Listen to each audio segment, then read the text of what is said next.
కేసీఆర్ ఉండంగా ఏముండే కాంగ్రెస్ వచ్చినాక ఏమైందో ఇప్పుడు ప్రజలకు మెల్లమెల్లగా మనసున పడుతున్నది. ఆనాడు కేసీఆర్ ముఖ్యమంత్రి అయినాడు ఏముండే ఎరువు బస్తాలు కావాలంటే సిద్దిపేటలో పోయి మబ్బుల 5 గంటలకు లైన్లో నిలబెడితే చెప్పుల లైన్లో పెడితే ఒక సంచి దొరికే పరిస్థితి ఉండే. పోలీస్ స్టేషన్ల ముందు లైన్లలో నిలబెట్టింది అప్పుడు కాంగ్రెస్ గవర్నమెంట్. కానీ కేసీఆర్ గారు వచ్చిన తర్వాత ఎరువు బస్తాలు మీ ఊర్లకే లారీలలో పంపిండా లేదా? ఏనాడు 10 ఏళ్ల మందు బస్తాల కోసం గింతలొల్లి గాలి అయిందా? కేసీఆర్ రాకముందు కాలిపోయే మోటార్లు, పేలిపోయే ట్రాన్స్ఫార్మర్లు. మోటార్ కాలితే 5,000, ట్రాన్స్ఫార్మర్ కాలితే బాయికింత వేసుకొని లంచం ఇస్తే ట్రాన్స్ఫార్మర్ వచ్చు. అది వచ్చే వరకు వెనకబడి ఎండైపోతుండే. కానీ కేసీఆర్ గారు వచ్చినాక 24 గంటల కరెంట్ ఇచ్చిండు. మోటార్లు కాలని కరెంట్ ఇచ్చిండు, ట్రాన్స్ఫార్మర్లు కాలని కడుపు నిండా కరెంట్ ఇచ్చిండు. ఇవాళ కాంగ్రెస్ గవర్నమెంట్ ఉండగా ఆ రోజుల్లో ఎప్పుడో దొంగరాత్రి కరెంట్ వస్తుండే. కానీ కేసీఆర్ వచ్చినాక పొద్దున్న దాకా నీ బాయి కాడ కడుపు నిండా కరెంట్ ఇచ్చిండా లేదా? అంటే మార్చిండు. ఇది బంజే బిడ్డలో లేకున్నది. ఇప్పుడు మళ్ళా కాంగ్రెస్ వచ్చింది, మళ్ళా మోపైంది. కరెంటు బాధలు, మోటార్లు కాలుతున్నాయి, మళ్ళా ట్రాన్స్ఫార్మర్లు కాలుతున్నాయి. నాడిమిట్ల కేసీఆర్ ఉన్నప్పుడు కాలినాయా? మోటార్లు కాలలే, ట్రాన్స్ఫార్మర్లు కాలలే, మంచిగా కడుపు నిండా కరెంట్ ఇచ్చిండు. నిన్న ఒక ఎమ్మెల్యే చెప్తుంది, కాంగ్రెస్ ఎమ్మెల్యే పర్ణికారెడ్డి అట, నేను పొద్దుగాల పేపర్ చదివిన. ఆ ఎమ్మెల్యే గారు అంటున్నారు కేసీఆర్ ఉండగా ఎట్లొచ్చింది 24 గంటలు, ఇప్పుడు ఎందుకు వస్తలేదంటుంది. అన్నది ఎవరు? కాంగ్రెస్ ఎమ్మెల్యే. కాంగ్రెస్ ఎమ్మెల్యే అంటుంది కరెంట్ వాళ్ళని పట్టుకొని అంటుంది కేసీఆర్ ఉండగా అప్పుడు పొద్దున్నాక వచ్చింది కరెంటు, 24 గంటలు వచ్చింది, ఇప్పుడు ఏమైనా వస్తలేదు అంటుంది. అన్నదేవులు అంటే కాంగ్రెస్ ఎమ్మెల్యే. అంటే మనసు ఉంటే మార్గం ఉంటది. కేసీఆర్ ఉండగా ఫార్మరే ఫస్ట్, ఫార్మర్ ఫస్ట్ అంటే రైతే నాకు ముఖ్యము అన్నాడు కేసీఆర్. మీరు ఒకటి బాగా యాద్ చేసుకొని నేను మీకు యాద్ చేస్తున్నా. నడిమిట్ల 2 ఏళ్లు కరోనా వచ్చింది. మనం ఇళ్ళకి తాళాలు వేసుకున్నాం, ఒక్కరం బయట అడుగు కూడా పెట్టలే, మూతికి బట్ట కట్టుకున్నాం. మనిషి బయటకు రాలే. 45 రోజులు లాక్డౌన్. గవర్నమెంట్ కు రూపాయి ఆమ్దాన్ లేదు. అయినా కేసీఆర్ ఇంత క్యారెట్ మీద మనకు 1500 ఇచ్చిండు, ఇంత బియ్యం పంపిండు 10 కిలోలు. అందరినీ కడుపులో పెట్టుకొని కాపాడుకున్నాడు. అయితే కరోనా ముచ్చట ఎందుకు తెస్తున్నా అంటే, నేను కరోనా వచ్చినప్పుడు కూడా నీ రైతు బంధు టైం మీద వేసిండా లేదా? కరోనా కష్టకాలంలో కూడా గవర్నమెంట్ కు ఆమ్దాన్ లేకపోతే మంత్రుల జీతాలు బంద్ పెట్టిండు, ఎమ్మెల్యేల జీతాలు బంద్ పెట్టిండు, ఉద్యోగస్తులకు సగం జీతం ఇచ్చిండు, రైతులకు మాత్రం 5,000 రూపాయలు రైతు బంధు ఇచ్చిండు. అగో అది కేసీఆర్ కు రైతు మీద ఉన్న ప్రేమ. మరి వీళ్ళకేం పుట్టింది ఇప్పుడు? ఏం కరోనా లేదు, ఏమి లేదు, ఏమన్నా ఇప్పుడు? మరి ఇప్పుడు ఎందుకు వస్తలేదు రైతు బంధు? కేసీఆర్ ఉండగా నాట్లు పడే వరకు మీ ఫోన్లన్నీ టింగు టింగున మోగినాయా లేవా? ఇప్పుడు నాట్లు అయిపోయా, కలుపు అయిపోయా, మందేస్తిమి. ఇక రేపు మాపు కోతకు రాబట్టే దసరా పండుగ దగ్గరికి వస్తుంది. కానీ రైతు బంధు పైసలు మాత్రం రేవంత్ రెడ్డి ఎత్తలేడు. వేసిండా? మాటలు మాత్రం కోటలు దాటుతున్నాయి. మాట్లాడమంటే అన్ని వంకర మాటలు మాట్లాడతాడు. మరి రైతు బంధు ఎందుకు వేస్తలేడు? ఏం చెప్పింది అప్పుడు? కేసీఆర్ ఉండగా మొదలు 4,000 ఇచ్చిండు, మళ్ళా గెలిస్తే 5 ఇస్తా అంటే 5 ఇచ్చిండు, మళ్ళా గెలిస్తే 8,000 చేస్తా అన్నాడు. కానీ గెలిస్తే మనం చేద్దాం. కానీ వీళ్ళు గెలిచిండ్రు 7,500 ఇస్తా అన్నారు. ఇవాళ ఇప్పటి వరకు సప్పులు లేదు. పోయిన యాసంగిలా 5,000 ఇచ్చిండు, 2,500 ఎగబెట్టిండు. ఈ వానకాలం ఇస్తాము అన్నారు. ఈ వానకాలం 7,500 లేదు, 5,000 కూడా లేదు. ఆయన 5,000 కూడా రాలే. ఇవాళ ఇందాక మా రెడ్డి సాబ్ దుర్గారెడ్డా, ఏం పేరే, దుర్గారెడ్డి అని ఏమన్నాడు? 3 పైసల మిత్తికి తెచ్చిండట 10,000. రైతు బంధు వల్లేదని 3 పైసల మిత్తికి తెచ్చినా అని మా దుర్గారెడ్డి గారు బాధపడబట్టే. ఇంకొకరు 2 రూపాయల మిత్తికి తెచ్చినా అన్నాడు. యాదగిరి 2 రూపాయల మిత్తికి తెచ్చినా అన్నాడు. నువ్వు రైతు బంధు వేయక ఇలా అప్పుల పాలు చేస్తున్నాడు రైతుల్ని. ఇవాళ కేసీఆర్ ఉండగా వస్తే ఇంత దున్ననీకి ట్రాక్టర్ కిరాయకో, మందు బస్తాలకో, కలుపు మందం ఇంత ఆసరైండు మన కేసీఆర్. వీళ్ళేంది ఏదో ఒక కుంటి సాకులు చెప్పి, అబద్ధాలు చెప్పి ఇప్పటిదాకా రైతు బంధు పైసలు కూడా ఇవ్వట్లేదు. ఏమైంది? కరోనా వచ్చిన కష్టకాలంలో కేసీఆర్ ఇస్తాడెట్లా? ఇప్పుడు అంత మంచిగా ఉన్నప్పుడు రేవంత్ రెడ్డి ఇయ్యడెట్లా? ఇది న్యాయమా అని నేను అడుగుతున్నా. ఇది మోసం చేయడం కాదా? రాష్ట్రంలో రైతుల్ని ఆగం చేయడం కాదా? కేసీఆర్ ఒక్కసారి ఇచ్చిండా? 11 సార్లు ఇచ్చిండు. 11 సార్లు రైతు బంధు ఇచ్చిండు. టైం మీద ఇచ్చిండు. ఇంకో పని ఆపుకున్నాడు, ఇంకో పద్దు ఆగబట్టుకున్నాడు. కానీ రైతుకు మాత్రం తిప్పలు పెట్టలే. అది ఎరువు బస్తాలైనా, కరెంట్ అయినా, రైతు బంధు అయినా, ఊరూరికి కొనుగోలు కేంద్రాలు పెట్టి ఒక్క గింజ లేకుండా టైం మీద వడ్లు కొనుడైనా, వడ్ల పైసలు 3 వద్దులలో వేసుకుంటా మిమ్మల్ని కాపాడుకోలే. వడ్లు కొంటే 3 వద్దులలో పైసలు వేసిండు కేసీఆర్. ఎక్కడ కూడా రైతుకు ఇంత ఇబ్బంది రానియలేదు. ఇంత కేసీఆర్ వచ్చినాకనే రైతుల భూముల విలువలు పెరగలే. మన ఊర్లో పొన్న కేసీఆర్ రాకముందు 5 లక్షలుండే. కేసీఆర్ వచ్చి కరెంటు మంచిగా ఇచ్చి, కాళేశ్వరం నీళ్లు తెచ్చి, చెరువులు మంచిగా చేసి, పెద్దవాగు మీద చెక్ డ్యాములు కట్టి, కానుగొర్రె మీద ఇన్ని చెక్ డ్యాములు కట్టి మంచిగా 2 పంటలు వండేటట్టు వ్యవసాయాన్ని మంచిగా చేసిండు. రైతు విలువ పెంచిండు. ఆ దెబ్బకు రైతు చేతిలో ఉండే భూమి విలువ పెరిగింది. 5 లక్షలున్న భూమి నంగునూరు మండలంలో ఏ ఊర్లో పోయినా 25 లక్షలు 30 లక్షలకు ఎకరం అయ్యేటట్టు చేసిండా లేదా కేసీఆర్? ఇప్పుడు కాంగ్రెస్ వాడు వచ్చినాక కొండ్రోడే లేడు. ఇంత లగ్గం ఉన్నదనో, ఏదన్నా ఆపద పడ్డదనో, ఓ అద్దెపిగడు అమ్ముకుందామంటే కూడా మరి కూడా చూస్తలేడు. మళ్ళా భూముల విలువలు తగ్గినాయి. మళ్ళా కాంగ్రెస్ వచ్చింది, రైతు యొక్క విలువ తగ్గించేటువంటి పరిస్థితి వచ్చింది. ఇది మనం చూస్తారేమో ఊర్లో పోనా అంటే ఏ ఒక్క మంచి పని లేదు. నిజంగా ఇవాళ పెద్దవాగు మీద ఎన్ని చెక్ డ్యాములు కట్టుకున్నాం మనం. కానుగొర్రె మీద చెక్ డ్యాములు కట్టినాం. మిషన్ కాకతీయలో ఊరూరికి చెరువులు మంచిగా చేసినాం. ఏ ఊరు చెరువు చూసినా నిండు కుండలెక్కున్నది. ఇవాళ ఎందుకున్నది? దాని కట్టు కాలువలు మంచిగా చేసినాం. దాంట్లోకి వచ్చే వాగులు ఒర్రెలు మంచిగా చేసినాం. కట్టలు మంచిగా చేసినాం. తూములు మంచిగా చేసినాం. అలుగులు మంచిగా చేసి ఊరూరి చెరువులను బందోబస్తు చేసినాం కనుక ఇవాళ ప్రతి ఊరు చెరువు కూడా నిండు కుండలెక్క ఉన్నది. ఏం మాట్లాడుతుండిన రేవంత్ రెడ్డి? కాళేశ్వరం కూలిపోయిందట. వచ్చి చూడు మా రంగనాయక సాగర్, వచ్చి చూడు మా మల్లన్న సాగర్. మన యాసంగి పంటకు నీళ్లు రాలేదా మనకు? కాళేశ్వరం నీళ్లు మన యాసంగి పంటకు వచ్చినాయా లేదా రంగునూరుకు?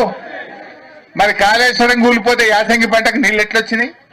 అంటే ఈయనకు కూలగొట్టుడు తప్ప కట్టుడు తెలియదు రేవంత్ రెడ్డికి. అన్ని ఉత్తమ ఆటలు. కాళేశ్వరంలో 100 భాగాలుంటాయి.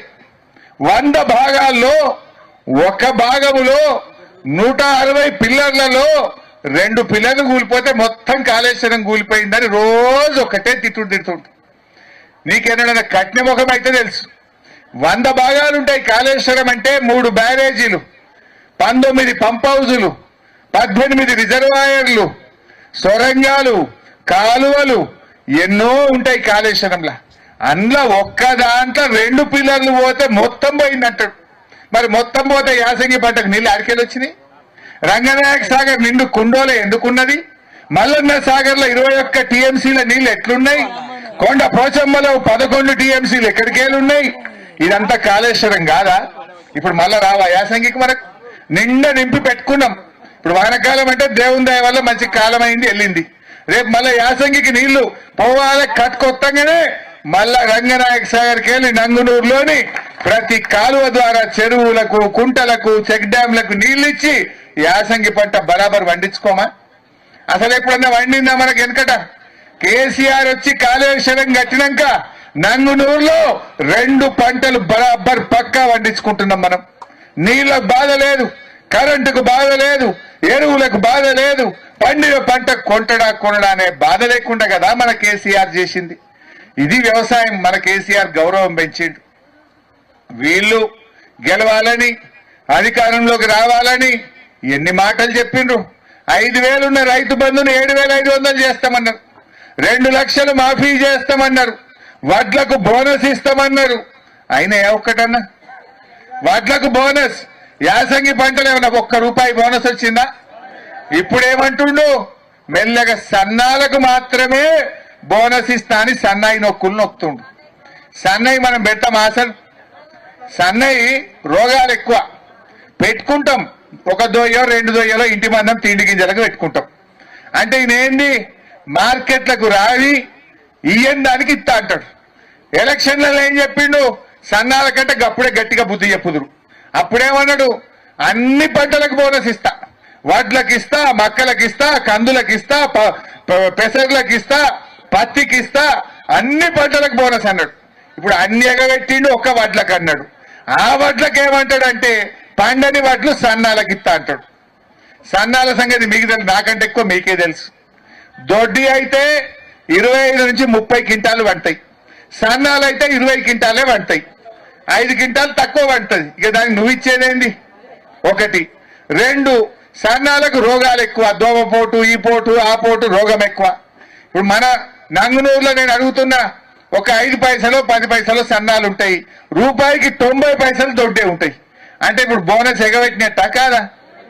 బోనస్ ఎగబెట్టే, రైతు బంధు 7,500 మురిపిచ్చే ఎగబెట్టే. ఇది వరకు రైతు బంధు రాకపోయే, కరెంటు మళ్ళీ మున్పట్లెక్క కరెంట్ వస్తున్నదా? మోటార్లు కాలుతలేవా? అదో గోస ఉంచుకుంటున్నాడు మళ్ళా. అంటే ఇవాళ ఒక్కటొక్కటిగా అర్థమవుతున్నది మనకు.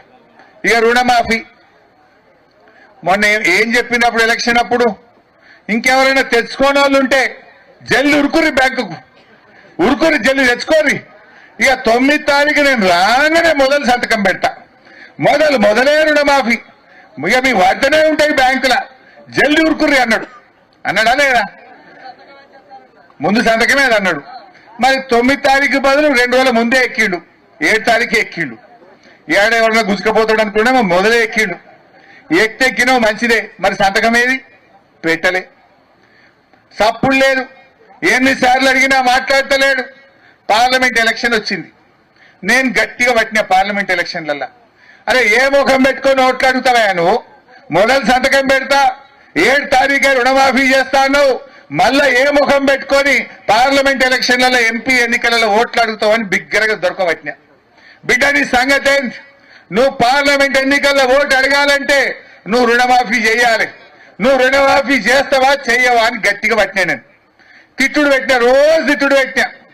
పెడితే మాట్లాడంగా మాటలు పెరిగినాక నేను మాట అన్నా, నువ్వు రుణమాఫీ చేస్తే ప్రతి రైతుకు అన్న మాట ప్రకారంగా రుణమాఫీ చేయి, అవ్వ తాతలకు 4,000 పింఛన్ ఇయ్యి, మా అక్క చెల్లెలకు చెప్పిన మాట ప్రకారం 2,500 ఇయ్యి, నేను రాజీనామా పెడతా అని చెప్పిన. ఇయ్యకపోతే నువ్వు పెట్టవా రాజీనామా అన్నా.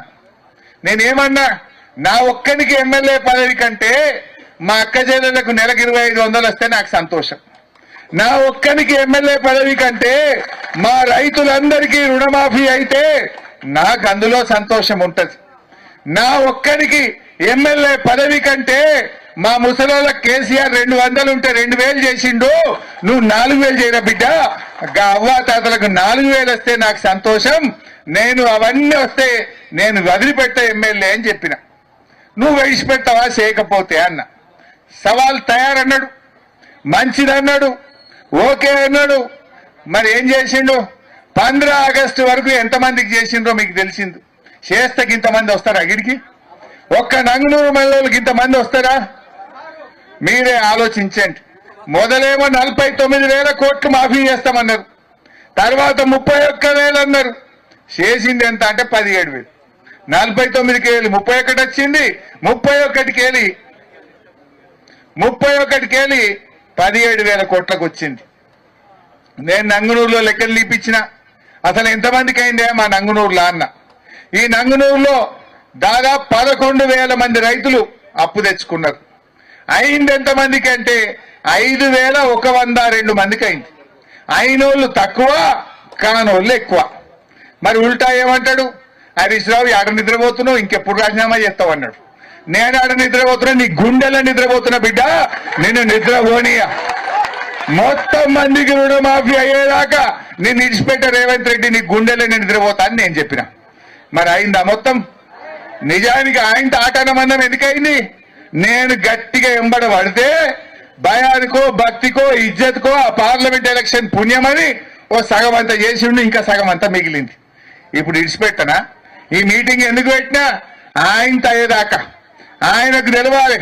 ఏడ నిద్రపోతుండో, కళ్ళు మూసుకున్నాడా, చెవులు వినబట్టలేవా? రేవంత్ రెడ్డి ఒక్కసారి చూడు, ఇంకా ఉన్నారు ఇంటెలిజెన్స్ వాళ్ళు, పోలీసు వాళ్ళు మత్తుకున్నారు, ఫోటోలు తీస్తురు. ఈ ఫోటోలు పంపురా రేవంత్ రెడ్డికి. ఇగో ఇంతమందికి ఒక్కరికి నేను ఛాయ్ పోయలే, ఆటో పెట్టలే, ఏవోల సొంతం వాళ్ళు వచ్చింది, ఇంతమంది వచ్చింది. వీళ్ళందరూ కూడా రుణమాఫీ కాలేదని వచ్చింది. రాండ్రి రేపు మనం మాట్లాడుకుందాం రుణమాఫీ కానోళ్ళంటే వేల సంఖ్యలో నంగునూరు మండల రైతులు వచ్చింది ఈరోజు. అంటే ఇంతమంది రైతులకు ఇంకా రుణమాఫీ కాలే. హైదరాబాద్ లో కూర్చొని ఏదో పెద్ద పెద్ద మాటలు మాట్లాడుతున్నారు. ఏం చేసిండు ఆయన? ఎన్ని మాటలు ఇచ్చిండు? రైతు బంధు ఎగబెట్టే, రైతు భరోసా రాకపోయే, తులం బంగారం రాకపోయే, అవ్వాతాతలకు 4000 పింఛన్ రాకపోయే, అక్క చెల్లెలకు మహాలక్ష్మి 2500 రాకపోయే, ఉద్యోగస్తులకు డిఏ ఇయ్యకపోయే, పిఆర్సీ ముచ్చట్నే లేదా? అంతా మోసమే కదమ్మా, అన్ని అబద్ధాలే. 6 గ్యారంటీలు అన్నారు, బాండ్ పేపర్లు పంచిండ్రు, ఇక చేస్తాము అగ చేస్తామన్నారు. అయిందా రుణమాఫీ? ఇవాళ ఒక ఆయన కలిసిండు నాకు. మన నిన్న సిద్దిపేటలుంటే ఎల్లారెడ్డి అని ఒక రైతు వచ్చిండు, ఇబ్రాహీంపూర్ ఊరు ఆయనది, ఎల్లారెడ్డి ఇబ్రాహీంపూర్. వచ్చిన రుణమాఫీ కాలేదు సార్ అన్నాడు. ఎందుకు కాలే ఎల్లన్నా అన్న. మరి వ్యవసాయ శాఖ అధికారుల దగ్గర పోయినావా? ఏమన్నారు ఎల్లన్నా అన్న. ఏమంటున్నారు సార్, వాళ్ళు నా భార్య పేరు తెమ్మంటుండ్రు అన్నాడు. అంటే మరి ఇవ్వకపోయినావే నేనన్నా, నాకు తెలియక. నేను పెళ్ళే చేసుకోలేదే అన్నాడు. నీకు ఎన్ని ఏళ్ళు ఉంటాయంటే 51 ఏళ్ళు ఉన్నాయట. ఆయన ఎల్లారెడ్డి ఇబ్రాహీంపూర్ ఊరు, 51 ఏళ్ళు ఉన్నాయి ఎల్లన్నకు. ఆయన పెళ్లి చేసుకోలేదట ఎందుకో. ఇప్పుడు ఆ రుణమాఫీ చేయరా అంటే నీ భార్య పేరు రేపు అంటుండు. ఇప్పుడు నాకెవడు పిల్లనిస్తాడు సార్? నా భార్య ఎడికెళ్ళి రావాలి, నా రుణం ఎప్పుడు మాఫీ కావాలని ఆ ఎల్లన్న పరిశాన్ అవుతుండు. ఇప్పుడు ఆ ఎల్లారెడ్డికి పిల్లనవాడు ఇవ్వాలి, భార్యని ఆడికెళ్ళి తేవాలి, ఆయన రుణమాఫీ ఎప్పుడు కావాలి? ఇగో భార్య లేదని ఎల్లారెడ్డికి రుణమాఫీ ఎగబెట్టిండు. ఒక ఆయన గోపులాపూర్ పిల్లగాడు హరీష్ అని ముదిరాజ్ అబ్బాయి, 30 ఏళ్ళు ఉంటాయి ఆ పిల్లగానికి. ఆ పిల్లగానికి కూడా ₹1,00,000 రుణం ఉంది, అప్పు ఉన్నది. బ్యాంకుకు పోతే రుణమాఫీ కాలేదన్న. ఎందుకు కాలేదంటే నీ భార్య పేరు రేపు అన్నాడు. అరే నాకు పిల్లనిత్తలేడే, 30 ఏళ్ళు వచ్చినాయి, నేను దుబాయ్లో పోయి పనిచేస్తున్నా, ₹4 సంపాదించి ఊళ్ళో ఇల్లు గిట్ట కడితే ఎవడన్నా పిల్లనిత్తడేమో నేను దుబాయ్లో పనిచేస్తున్నా.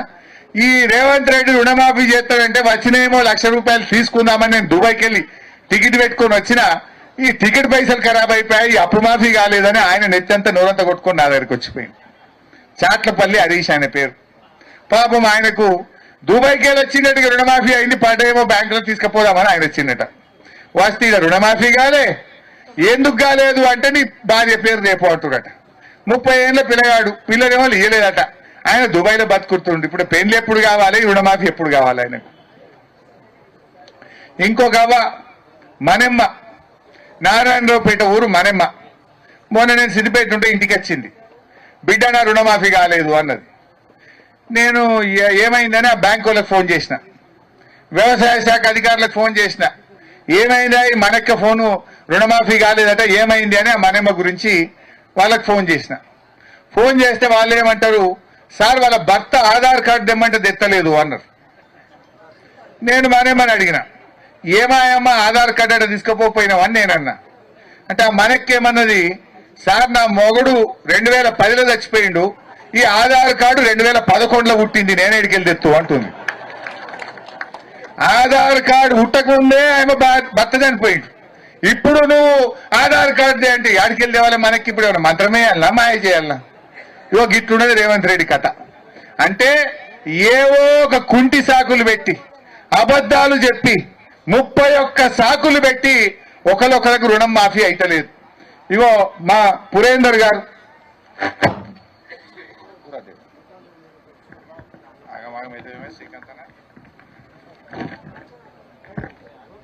సంగు పురేందర్ అని మన సిద్ధన్నపేట, ఇప్పుడు ఆయన కాగితం ఇచ్చిపోయిండు, నాకు 68,000 అప్పు ఉన్నదే, నాది కాలేదు. బ్యాంకుకు పోతే ఏమైంది పురేందర్ గారిది? ఆయన భూమి అమ్ముకున్నాడు, మధ్యలో ఏదో ఆపద పడ్డది, భూమి అమ్ముకున్నాడు. భూమి అమ్ముకున్నాడు కానీ అప్పు అయితే అట్లే ఉన్నది కదా. నువ్వు భూమి అమ్ముకున్నావు, నీకు రుణమాఫీ చేయమంటురట. ఇది ఆయన సంగతి. ఇగో ఈడొక రైతు వచ్చింది ఇప్పుడే, కోనాయిపల్లికి వెళ్ళి ఎల్లవ్వ మల్లమారి ఎల్లవన్నట వాడు ఉన్నది. ఈ పాస్బుక్ పంపిరు.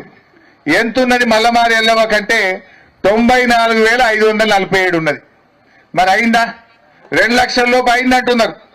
మల్లమారి ఎల్లవా నాది కాలేదు, కోనాయిపల్లి నా ఊరు, నా రుణమాఫీ కాలేదని ఒక పాస్బుక్ తీసుకొని వచ్చింది. అట్లే మా కోల రమేష్ గౌడ్ కోఆపరేటివ్ చైర్మన్ నంగునూరు, ఆయన చెప్పిండు మా కోఆపరేటివ్ సొసైటీల మా అంజుమన్ బ్యాంకుల 69 మందికి మాఫీ అయింది, ఇంకా 111 మందికి మాఫీ కాలేదు అంటుండు. అంటే అయినోళ్ళు తక్కువ, కానోళ్ళు ఎక్కువ. అయింది 65, కాంది 111. ఇక రేవంత్ రెడ్డి అంటే రుణమాఫీ మొత్తం అయిపోయింది, హరీష్ రావు జల్దీ రాజీనామా చేయమని బట్టి. ఇప్పుడు ఏందన్నట్టు ఇది? మరి అయితే ఇంతమంది ఆడికెళ్ళి వచ్చిండ్రు, నేను ఎవరి కోసం చేస్తాను, మీకోసం కాదా? ఇవాళ రేపు సర్పంచ్ పదవి వదలంటేనే 10 సార్లు ఆలోచన చేస్తాం. కానీ నా పదవి కంటే నా ప్రజలు ముఖ్యం, నా రైతులు ముఖ్యం అనుకున్నా నేను. మీరు ఇవన్నీ కూడా ఆలోచన చేయాల్సిన అవసరం ఉంది. గట్టిగా ఒత్తిడి పెడదాం, ఎంబడ పడదాం.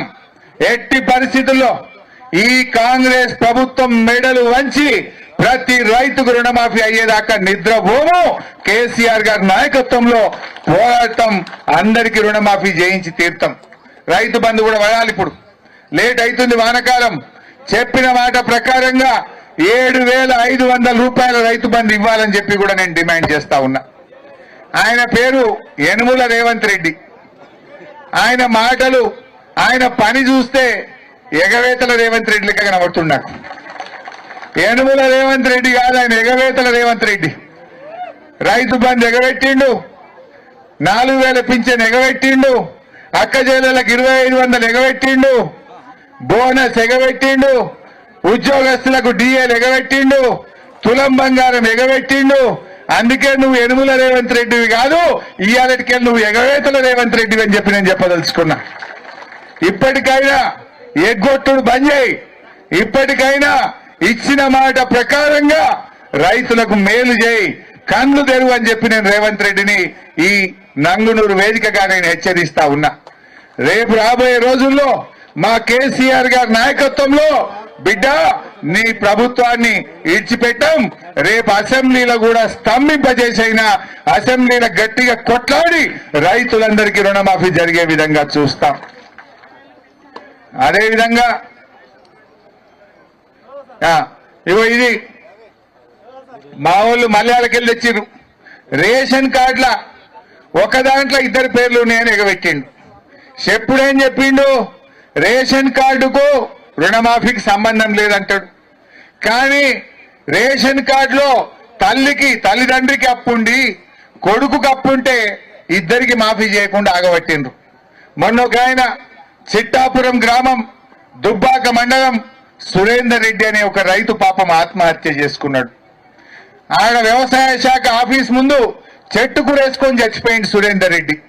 చనిపోతూ ఒక కాగితం మీద రాసిండు, నా చావుకు రుణమాఫీ కాకపోవడమే కారణం, నా చావుకు నా తల్లి కారణమని రాసిండు.